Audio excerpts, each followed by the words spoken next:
Hello and welcome back to Jack Knives Reviews. I'm of course your host, Jack Knives. And welcome back to Game Month 3.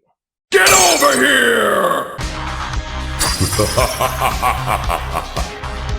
There were two movies that were coming out this year that made me hyped beyond hyped. And not just me, anyone in the gaming sphere. One of them got pushed down the road, so unfortunately I couldn't talk about it this year's Game Month 2. However, I might talk about it either next year or more than likely when it comes out closer. But the one I was actually hyped for came out just in time for Game Month 3. It's a movie I have been waiting for a long time, Mortal Kombat 2.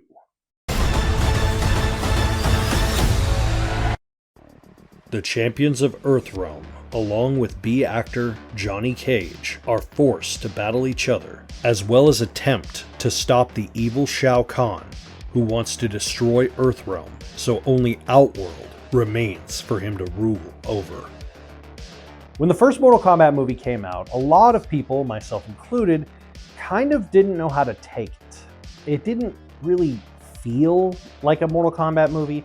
It felt like it understood the mythos of Mortal Kombat, and it felt as though it knew what it was trying to be.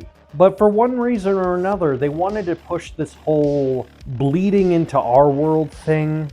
And besides the whole story of Scorpion and Sub-Zero, which honestly was the best part of the movie and probably should have just been the whole focal point of the entire movie, it focused instead on not just establishing like the concept of the powers, but focusing on a character who was never in the Mortal Kombat mythos, created, it felt solely to put him into a game.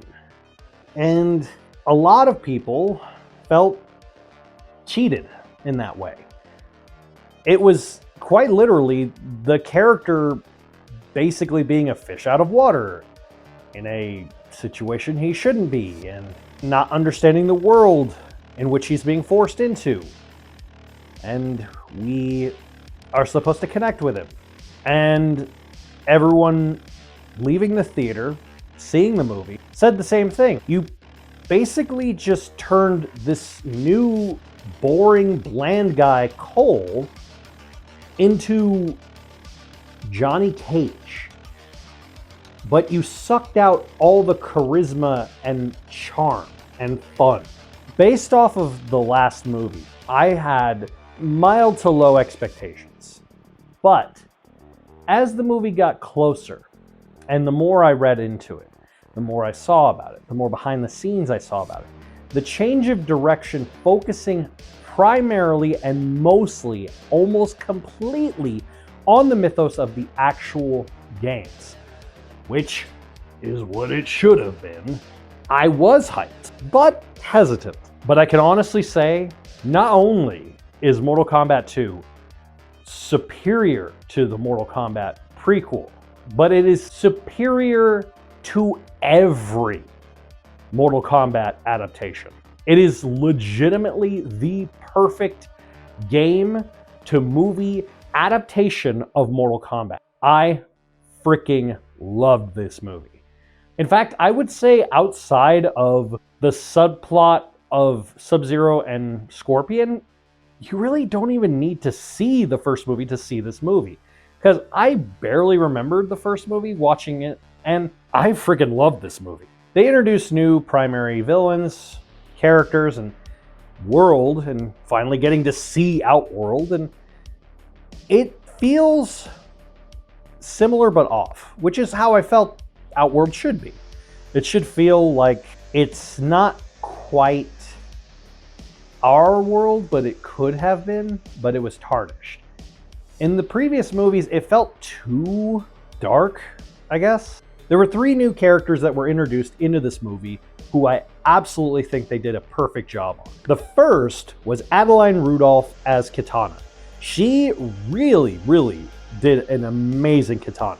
She wasn't too pompous as the previous versions of Kitana were, but she was regal in her own way and respectful for combat.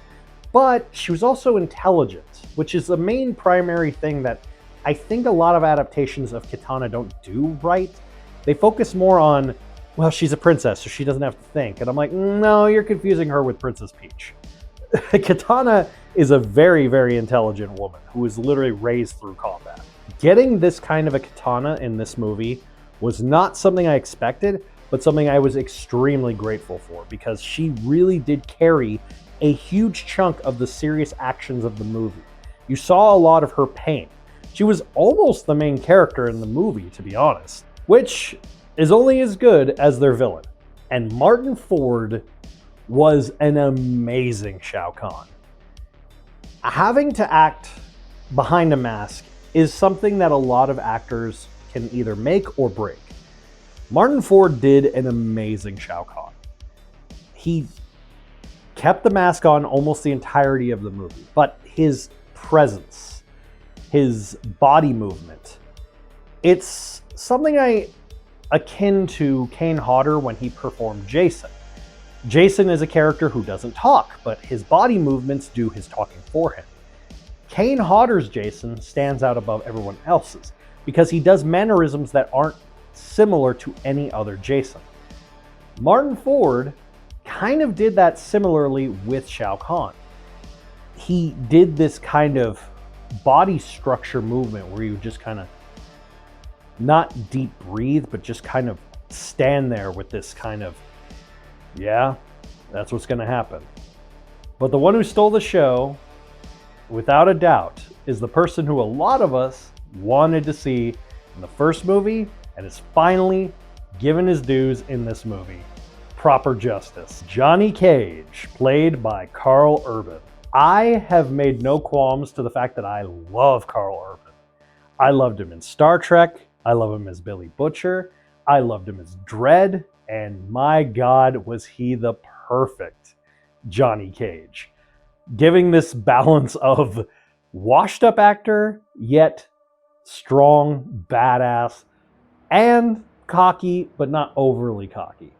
He had this stoicism about him, this coolness, this kind of, I was like, yeah. And he said these lines, it's the delivery in which he gave them that just made me laugh, but made me kind of, yeah, like hyped for it. He felt like he came right out of a 90s movie.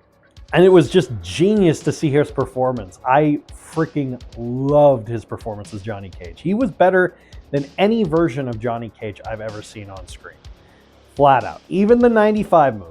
I do have a special place for it in my heart, but this movie was just full cylinders on this damn movie. It had everything. It even had characters that I'm like, oh wow, I didn't expect to see you here. That would just pop up here and there. It's like, is that Quan Chi? What are you doing here? Or showing a random cameo by Ed Boon. There are little things that just made me laugh so hard. And there were things in the movie that I loved, and it was truly a love letter to the fans, but it was introducing it to a new audience, which I think is exactly what an adaptation needs to do. That's one of the issues I have when it comes to adaptations. It's respecting the fans, respecting the source material, and introducing it to a new audience. You have to be able to do all three. And this movie did all three perfectly. It's a badass action movie. It's got great comedy. It's a great adaptation. It understands the source material. It got all the characters. And when I see Cole again, I was like, oh yeah, I forgot about you. I'm like, I watched an entire movie about this guy and I barely remembered him. It was like that. I'm like, that level of, wow, you are so forgettable as a character. I feel so bad. But I was like, okay, I guess you're here too. Cool. They had just things that just really, really just stuck with me and I loved. I can't wait to see another Mortal Kombat movie. I want to see what they're going to do with it. Maybe they'll introduce new characters. Maybe they'll bring back some old ones. I don't know. I'm really curious to see what they're going to do, and I am hyped. I was happy. I loved it, and this is exactly what I wanted in an adaptation for a video game. It is by far the best Mortal Kombat adaptation, and it is 100,000% worth your time. I give Mortal Kombat 2 5 out of 5. Have you seen Mortal Kombat 3? Let me know in the comments down below. Don't forget to stab that subscribe button, slice that like button, and come back for more Game Month 3.